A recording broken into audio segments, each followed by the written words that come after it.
இந்த சம் பாருங்க, if ABC are in AB, ஓகேவா. ஸோ ஏபிசி எப்படி இருக்குது, ஏபியில் இருக்குது.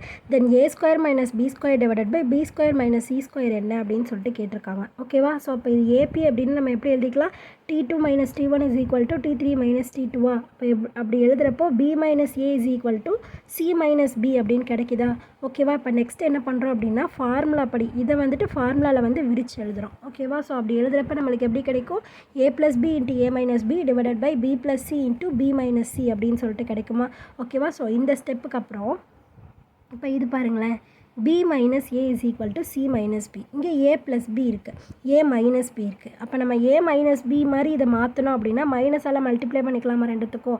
அப்போ பண்ணோன்னா நம்மளுக்கு A minus B அப்படிங்கிறது நம்மளுக்கு என்ன கிடைக்கும், B minus C அப்படின்னு கிடைக்குமா. அப்போ A minus Bக்கு பதிலாக நம்ம என்ன போட்டுக்கலாம், B minus C அப்படின்னு சொல்லிட்டு போட்டுக்கலாமா, ஓகேவா. ஸோ அப்போ அதான் போடுறோம். ஸோ அப்போ இங்கே இருக்கிறது அப்படியே எழுதிக்கலாம், A plus B divided by B plus C அப்படியே இருக்குது. இந்த இடத்துல A minus Bக்கு பதிலாக என்ன எழுதிக்கிறோம், B minus C அப்படின்னு எழுதிக்கிறோம், ஓகேவா. ஸோ டிவைடட் பையில் ஆல்ரெடி என்ன இருக்குது, B minus C இருக்குது. ஸோ அப்போ B minus Cக்கு B minus C என்ன ஆகிடும், கேன்சல் ஆகிடும். ஸோ அப்போ நம்மளுக்கு கிடைக்கிற ஆன்சர் வந்துட்டு என்னது, A plus B divided by B plus C, ஓகேவா. ஸோ புரிஞ்சுதா. ஸோ ஆப்ஷன் சி தான் இதுக்கான கரெக்டான ஆன்சர், ஓகேவா. ஸோ புரிஞ்சுதுன்னா லைக் பண்ணுங்கள், புரியலன்னா என்ன புரியல அப்படின்னு சொல்லிட்டு கமெண்ட் பண்ணுங்கள். ப்ளேலிஸ்ட்க்கான லிங்க் டிஸ்கிரிப்ஷனில் தரேன், ப்ளேலிஸ்ட் செக் பண்ணிங்க அப்படின்னா இதே மாதிரி நிறைய சம்ஸ் பார்த்து தெரிஞ்சுக்கலாம். வேறு ஏதாவது சம்ஸ் டவுட் அப்படின்னாலும் அதையும் கமெண்ட் பண்ணுங்கள். ஸோ இதெல்லாம் ஏன் கண்டுபிடிச்சிருக்கேன்னு கேட்காதீங்க, நான் இதை போட்டு பார்த்தது அதனால் கொஞ்சம் அப்படி ஆயிடுச்சு.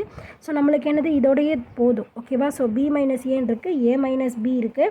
ஸோ A minus B அப்படியே மாற்றிக்கிறோம், இல்லை அப்படின்னா B minus C கூட நீங்கள் மாற்றிக்கலாம், ஓகேவா. ஸோ நம்ம இஷ்டம் தான், மாற்றிக்கிட்டோம் அப்படின்னா ஏதாவது ஒன்று கேன்சல் ஆகிடும், ஓகேவா.